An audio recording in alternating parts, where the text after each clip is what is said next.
dialog Kadin Capres-Cawapres 2014 yang sesaat lagi akan segera dimulai, tapi kita juga melihat dulu tadi sudah ada visi misi ekonomi dari Prabowo Hatta. Kita lihat kali ini visi misi ekonomi dari Jokowi dan juga Yusuf Kala. Ya, ini yang pertama, perbaikan dan pembangunan jaringan irigasi, cetak 1 juta hektar lahan baru di luar Jawa, pendirian bank petani dan UMKM, bangun gudang dengan fasilitas pasca panen dan pemulihan kesuburan lahan. Ini dalam bidang pertanian. Ada lagi yang lain, tapi dari sini dulu, Bang Ihsan, apa yang bisa dilihat highlightnya? Kalau irigasi itu memang berhubungan dengan lahan ya posisinya.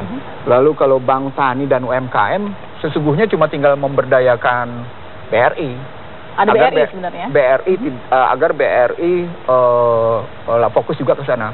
Sebab begitu Anda masukin bank tani dan UMKM, nanti ngambil dana dari masyarakat, itu artinya tingkat suku bunganya tetap komersial gitu. Padahal kita mau ngedukung yang namanya bank petani, itu agak repot tuh berpikirnya di situ. Gitu. Yang jadi prioritas dari 5 poin ini yang mana, Bang Ihsan?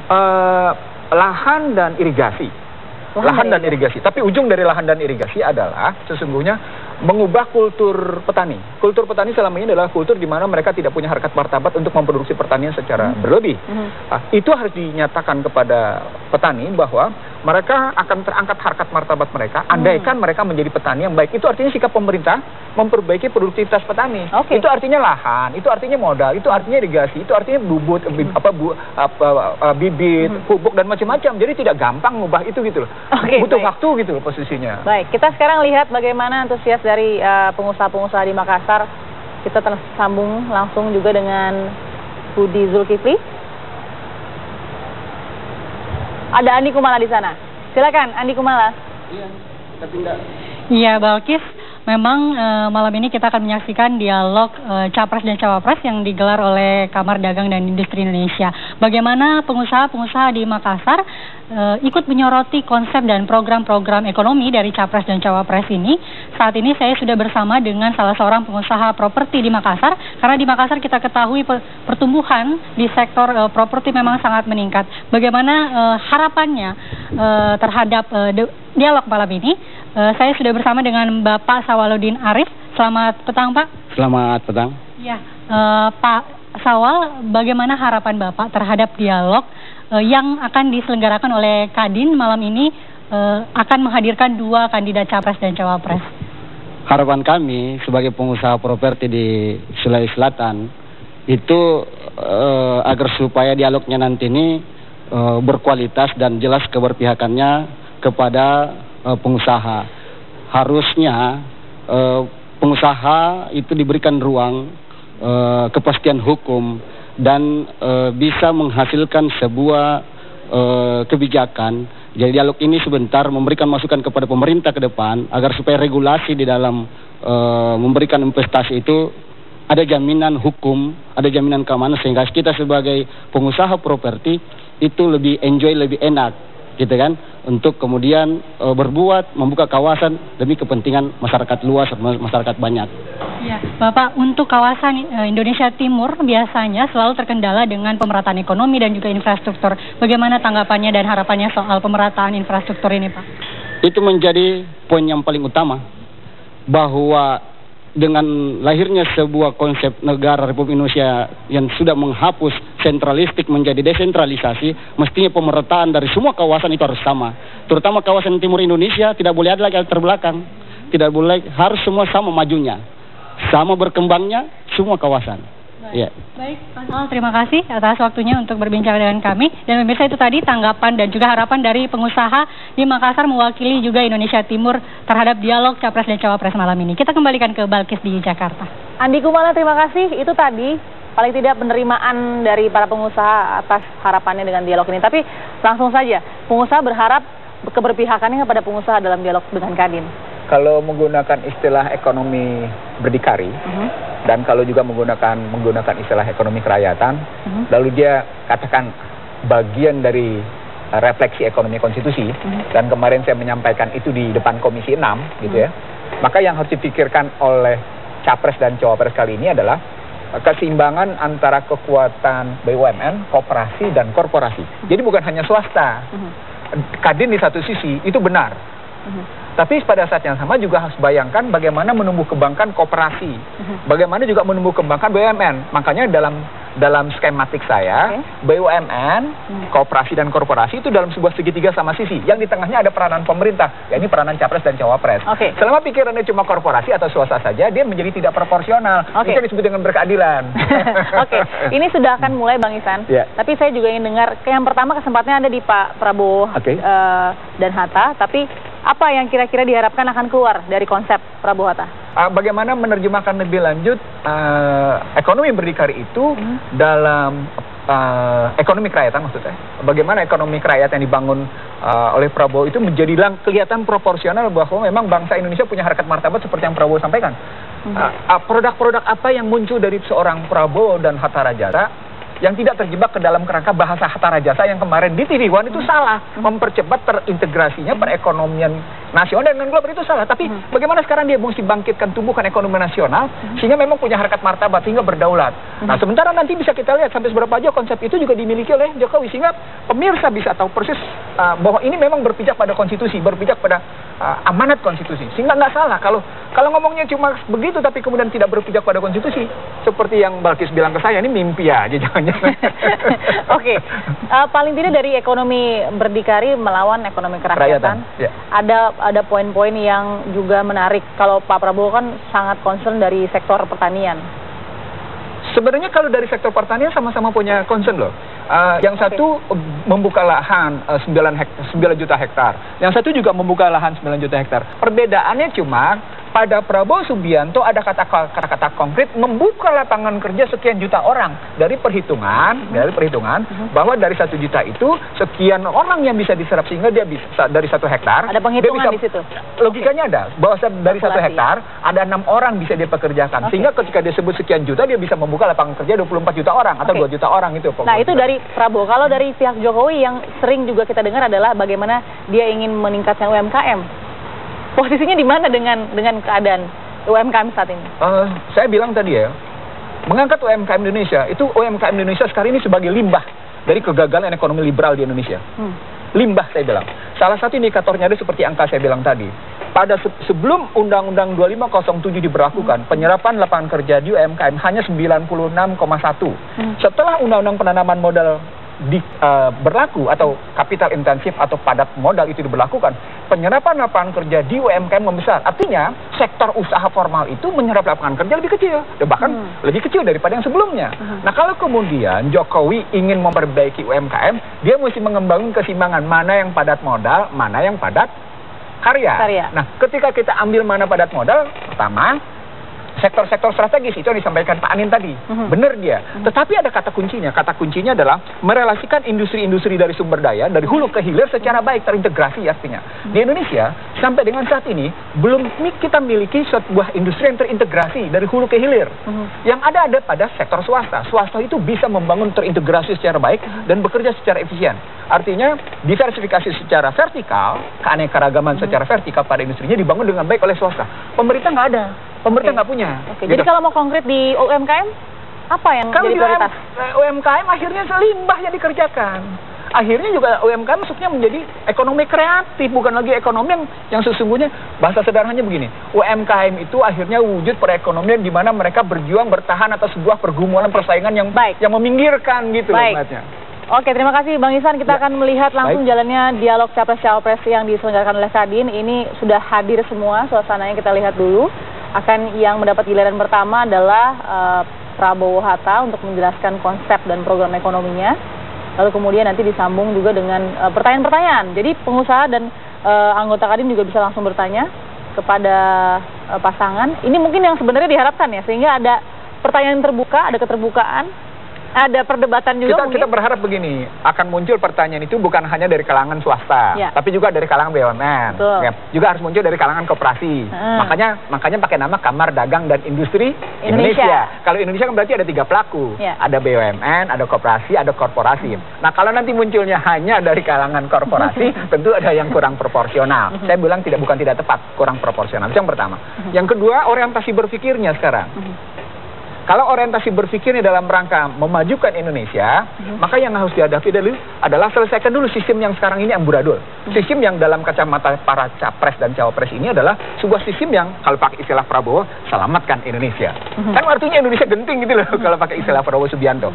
Kalau pakai istilah Jokowi, bagaimana kita kemudian ngebangun ekonomi berdikari. Kalau ekonomi berdikari, Anda harus tetap berpijak sepenuhnya pada konstitusi. Itu artinya mesti non-kooperatif, tidak boleh kooperatif. Bagaimana Anda mau berdikari tapi Anda menyediakan orang asing untuk berkuasa, itu kooperatif namanya. Jadi dalam cara berpikir Soekarno, ekonomi berdikarinya itu non-kooperatif, bukan kooperatif gitu loh. Apalagi menghadapi asing saat ini. Posisi begitu. Jadi kalau Jokowi mau konsisten dengan istilah ekonomi berdikari, maka kata kuncinya adalah Anda tidak memberi leluasa posisi asing. Baik, kita akan langsung melihat bagaimana jalannya dialog capres-cawapres yang diselenggarakan oleh Kadin.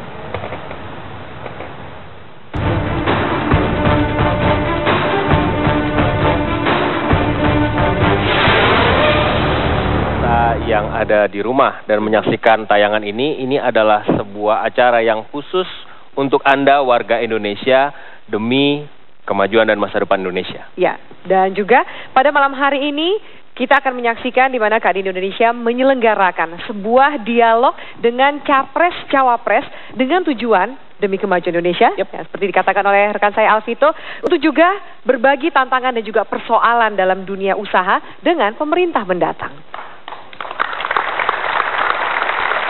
Bapak dan Ibu sekalian mengetahui bahwa saya berasal dari TV yang berbeda dengan Afi. Afi berasal dari Metro TV dan saya berasal dari TV One. Jadi ini sebuah kesempatan yang langka ya, Alvito? Jadi siapa bilang kami berbeda? Kami sama untuk Indonesia. Betul. Sama seperti Bapak dan Ibu sekalian. Sama untuk Indonesia yang lebih baik. Dan seperti biasa ini merupakan agenda yang biasa dilaksanakan oleh Kadin, Afi. Setiap 5 tahun menjelang pemilihan presiden, Kadin merasa perlu untuk mengundang calon-calon presiden, calon-calon pemimpin bangsa kita untuk berdialog. Ya. Mereka akan mendengarkan visi dan apa yang menjadi program terutama di bidang ekonomi dan bisnis dari calon pemimpin kita. Sebaliknya mereka akan memberikan masukan kepada mereka siapapun calon-calon itu dengan harapan ketika mereka menjadi pemimpin, mereka bisa melaksanakan apa yang diharapkan oleh dunia bisnis. Nah, pada malam hari ini kurang lebih sekitar 90 menit atau 1,5 jam ke depan kita akan menyaksikan dari dunia usaha dan juga dunia bisnis. Banyak sekali sektor-sektor yang akan dibahas dalam dialog antara Kadin dengan Capres-Cawapres di 2014 ini. Mulai dari sektor investasi, pertanian, infrastruktur, sampai kemudian sektor perdagangan. Langsung bisa kita mulai acara ini, Bapak Ibu sekalian, dialog Kadin dengan Capres-Cawapres 2014, kita mulai dengan hormat kami mengundang pasangan Capres-Cawapres Prabowo Subianto dan Hatta Rajasa. Yang juga akan ditemani oleh pengurus Kamar Dagang dan Industri Indonesia, Suryo Bambang Surito dan juga Anindya Bakri. Selamat malam. Selamat malam Bapak. Selamat malam. Pak Prabowo, apa kabar? Pak Hatta, apa kabar? Selamat malam. Baik, agak maju Pak. Silakan Bapak. Jangan ragu-ragu. Baik, sebelum kita memulai dialog ini, ada beberapa hal yang akan kita perhatikan terlebih dahulu. Sebelumnya kita ajak bapak-bapak ini, calon pemimpin kita, Capres dan Cawapres nomor urut 1 untuk menyaksikan sekelumit apa itu Kadin sesungguhnya. Mari kita lihat bersama Pak. Kamar Dagang dan Industri atau Kadin merupakan satu-satunya organisasi bagi sektor pelaku-pelaku usaha di Indonesia yang dipayungi oleh Undang-Undang Dasar dengan 250 asosiasi yang tergabung di dalamnya. Kadin juga menaungi 34 kadin daerah di tingkat provinsi dan lebih dari 500 kabupaten serta kota dan bekerja sama dengan Kamar Dagang asing. Kadin Indonesia merupakan organisasi bersejarah yang didirikan pada 24 September 1968 oleh kadin daerah tingkat 1 yang ada di seluruh Indonesia atas prakarsa Kadin DKI Jakarta. Organisasi ini diakui pemerintah dengan keputusan Presiden Republik Indonesia nomor 49 tahun 1973. Seiring perjalanannya, organisasi ini kemudian dibentuk kembali sesuai dengan ketentuan Undang-Undang nomor 1 tahun 1987 dalam Musyawarah Pengusaha Indonesia yang bekerja sama dengan Dewan Koperasi dan wakil-wakil badan usaha milik negara, tepatnya 24 September 1987 di Jakarta.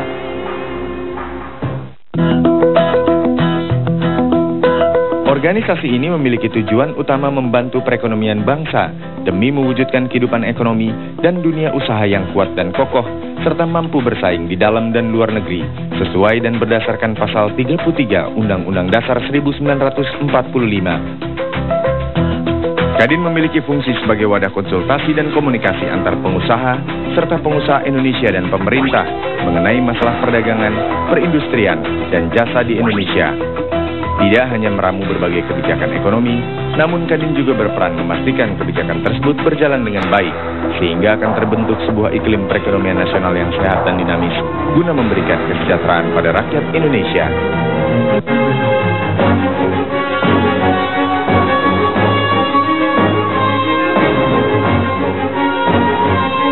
Sejak berdirinya 46 tahun silam, organisasi ini telah berganti kepemimpinan sebanyak 9 kali. Pada era kepemimpinan Abu Rizal Bakri tahun 1994 hingga 2004, Kadin memainkan peran penting menjadi mitra sejajar dengan pemerintah dan membawa organisasi ini memasuki era baru yang demokratis, kompetitif, serta siap menjawab tantangan global di dunia internasional. Sebagai bentuk kepedulian Kadin terhadap bangsa ini, Kamar Dagang Indonesia telah melaksanakan dialog dengan calon presiden dan calon wakil presiden di setiap pemilu sejak pemilu 2004. Ketua Umum Kadin saat ini Suryo Bambang Sulisto telah menetapkan 5 program utama dalam kepemimpinannya hingga 2015 mendatang dengan fokus dalam bidang pemberdayaan daerah, kemandirian pangan dan energi, percepatan pembangunan infrastruktur, penciptaan usahawan baru, serta peningkatan ekspor dan investasi. Telah banyak kontribusi nyata yang telah diberikan Kamar Dagang Indonesia dalam pertumbuhan ekonomi hingga saat ini. Bahkan tak hanya prestasi di dalam negeri, Kamar Dagang Indonesia juga mengambil peran penting dalam dunia internasional. Salah satunya menjadi badan penasihat bisnis pada Asia Pacific Economic Corporation atau APEC. Selamat menyaksikan dialog Kadin dengan calon presiden dan calon wakil presiden 2014. Baik, ya, kita silakan Bapak. Balik. Itu dia tadi kita saksikan bagaimana sejarah dan juga pencapaian prestasi dari Kadin Indonesia. Dan langsung saja untuk memulai acara ini Bapak Ibu sekalian, kami persilahkan Ketua Penyelenggara Bapak Anindya Bakri untuk memberikan sambutannya. Oke, duduk dulu. Terima kasih.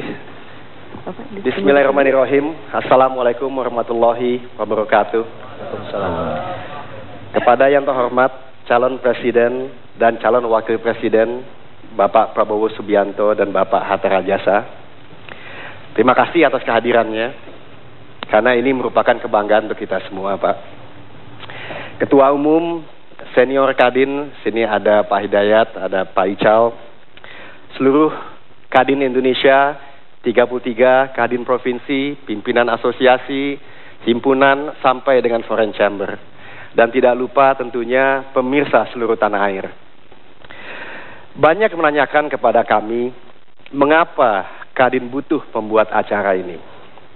Apa pentingnya bagi dunia usaha, apalagi bagi masyarakat luas? Bukankah sudah ada 5 debat KPU, bahkan salah satunya fokus di bidang ekonomi? Belum lagi masyarakat saat ini sedang dilanda demam, yaitu demam Piala Dunia. Terutama banyak sekali kecewa karena Spanyol dan Inggris juga sudah angkat koper. Ya. Melalui acara ini, Kadin menjawab. Pertama, acara ini sudah tradisi selama 10 tahun. Kedua, acara ini kami bisa mengerti lebih banyak lagi mengenai visi misi ekonomi para capres dan cawapres. Dan sebaliknya kami berharap bahwa pemikiran kami, harapan kami juga bisa didengar oleh capres-cawapres. Dan yang ketiga, masyarakat luas berhak untuk mengetahui kemana Indonesia mau dibawa.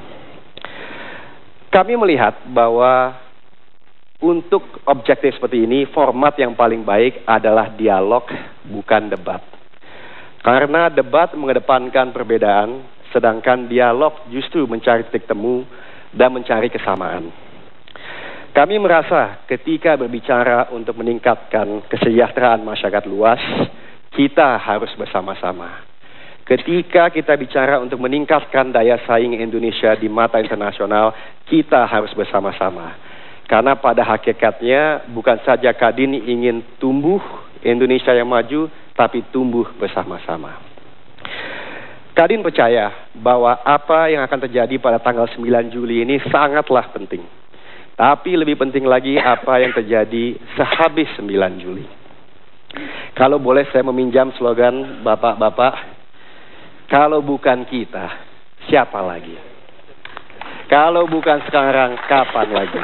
Wassalamualaikum warahmatullahi wabarakatuh. Waalaikumsalam warahmatullahi wabarakatuh. Terima kasih Pak Anin sebagai Ketua Penyelenggara atas sambutannya. Kita akan segera dengarkan sambutan dan paparan dari Ketua Umum Kadin Bapak Suryo B. Sulisto untuk menyampaikannya segera kepada hadirin dan juga pada capres-cawapres kita. Silakan. Terima kasih Bapak Calon Presiden Pak Prabowo Subianto, Bapak Calon Wakil Presiden Bapak Hatta Rajasa, sepuh saya, senior saya, Bapak Abu Rizal Bakri, Pak Hidayat, mantan Ketua Umum Kadin, para pengusaha, tokoh-tokoh pengusaha, hadirin pemirsa yang berbahagia. Kadin Indonesia sangat bersyukur, sangat bergembira mendapatkan kesempatan untuk menjadi tuan rumah dialog antara para pengusaha dengan calon presiden dan calon wakil presiden. Ini sesuatu yang sangat membanggakan. Di samping itu tentu kesempatan ini akan kita sampaikan harapan-harapan dunia usaha kepada capres dan cawapres, serta juga tentunya kita ingin mendengarkan gambaran pemikiran mengenai bagaimana pengelolaan pembangunan 2014 sampai dengan 2015. Saudara-saudara sekalian, kita semua memahami adalah pembangunan adalah sesuatu proses berkelanjutan dari tahap satu meningkat ke tahap yang lebih tinggi. Ibarat kita membangun gedung pencakar langit, fondasinya, basementnya, semua telah terbangun oleh pemerintah-pemerintah sebelumnya. Kita sekarang berada pada tingkat yang ke-50 dan kita menikmati udara yang segar, udara yang nyaman. Perlu kita akui bahwa di dalam 10 tahun terakhir ekonomi kita Indonesia telah menikmati pertumbuhan yang cukup sangat berarti. Kita telah menikmati pertumbuhan yang cukup baik, kita telah meningkatkan pendapatan per kapita kita, dan juga kita telah menjadi anggota G20 dan menjadi kekuatan ekonomi 16 terbesar di dunia. Namun sebagai negara yang besar, kita tentu juga memahami bahwa banyak sekali tantangan, permasalahan yang sangat kompleks yang dihadapi oleh bangsa kita ini. Dan yang tidak mungkin dapat diselesaikan oleh pemerintahan saat ini. Dan mungkin akan diwariskan kepada pemerintahan yang akan datang. Bahkan kita juga mengetahui bahwa ada beberapa lembaga internasional yang mengatakan bahwa Indonesia akan menjadi kekuatan ekonomi yang nomor 7 terbesar di dunia. Pertanyaannya adalah, mungkinkah kita dapat mencapai target itu, cita-cita itu? Jawaban dari Kadin adalah mungkin, kecuali apabila kita dapat memiliki 3 prioritas. Dan terkait dengan itu, kemampuan kita untuk melaksanakannya. Yang pertama adalah infrastruktur yang memadai, yang mencukupi, yang berkualitas. Kita tertinggal dalam hal ini dan ini perlu kita kejar. Kita pandai merencanakan, tapi di dalam pelaksanaannya mungkin kita perlu memperbaiki itu. Yang kedua adalah sumber daya manusia yang berkualitas, yang unggul, yang profesional. Dalam kaitan ini tentu ada kaitannya dengan sistem pendidikan kita yang perlu mendapatkan reformasi apabila diperlukan. Dan yang ketiga, Bapak Presiden, Wakil Presiden, adalah kemampuan kita untuk menciptakan, untuk merumuskan kebijakan publik yang betul-betul pas, yang efektif, yang dapat mengantar kita ke suatu kemajuan, bukan kemunduran. Inilah kira-kira barangkali harapan kita untuk para calon presiden, calon wakil presiden yang akan datang. Terima kasih. Terima kasih Bapak Ketua Umum Kadin Pak Suryo B. Sulisto. Baik. Dan sepertinya kita sudah mulai, sudah siap. Saya tanya Pak Prabowo dan Pak Hatta sudah siap untuk mulai dialog pada malam hari ini? Baik, kita beri tepuk tangan yang meriah. Dan kita juga akan ingin dengarkan apa kata sambutan dari pasangan Capres-Cawapres pada malam hari ini. Kita akan lanjutkan sesaat lagi, tetaplah bersama kami. Pak Suryo dan Mas Anies silakan.